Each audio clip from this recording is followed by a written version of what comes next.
هلا شباب، شلونكم؟ شو اخباركم؟ رجعنا لكم بفيديو جديد طبعا من قناة علي العراقي. طبعا شباب اسف عن التأخير الصار، اسف شباب على التأخير الصار.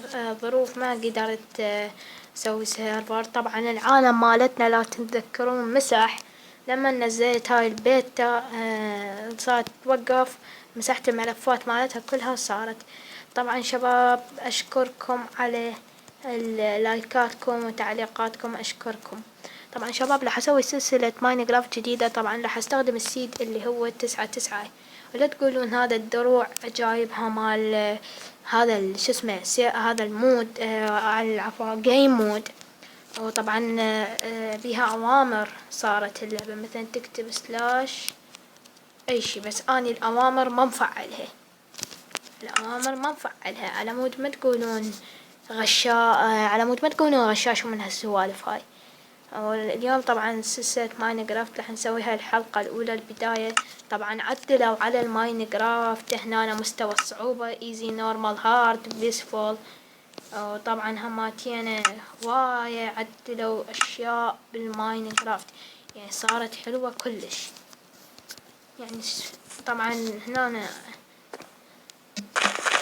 نسوي بالماينكرافت، هنا عايش بقرية مع القرويين اني، وازرع واحصد.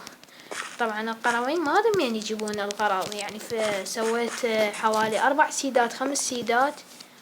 لقيت طبعا اخذت هذا بيت مال حداد، هاي ما ادري شنو. لما امشي اوقف يم الباب تطلع هاي الفقاعات ما ادري شنو. طبعا جمعت بعض الغراض خشب واكل.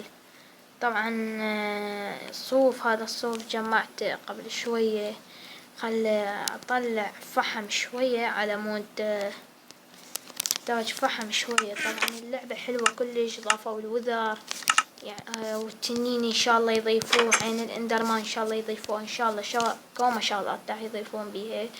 طبعا لا نحط الخشب هنا المحلل هنا، ونحط الخشب الما محلل هنا. الا تعرفون هاي الحركة فحلوة هي كلش.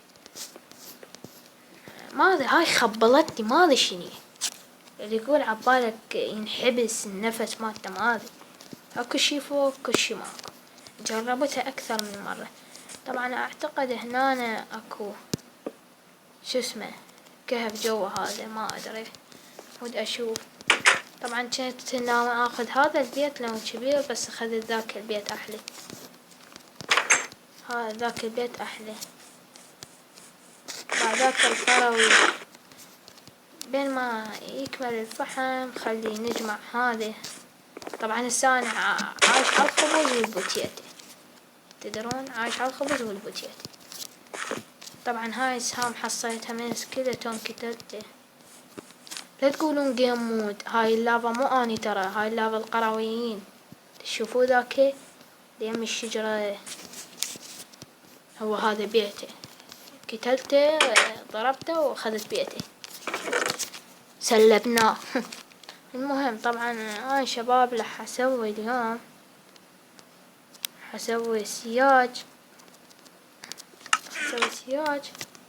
احط بيه شو اسمه الحيوانات. اسوي سياج كبير احط بيه الحيوانات. فاصل ونرجع لكم. رجعنا لكم شباب، بين ما كملنا السياج هذا هلا حجيب بيه الطليان، اقصد الحيوانات مثل البقر الطليان لا يفيدونك ناكل. بدال يعني اللعبة تتطور، بدال ما تظل.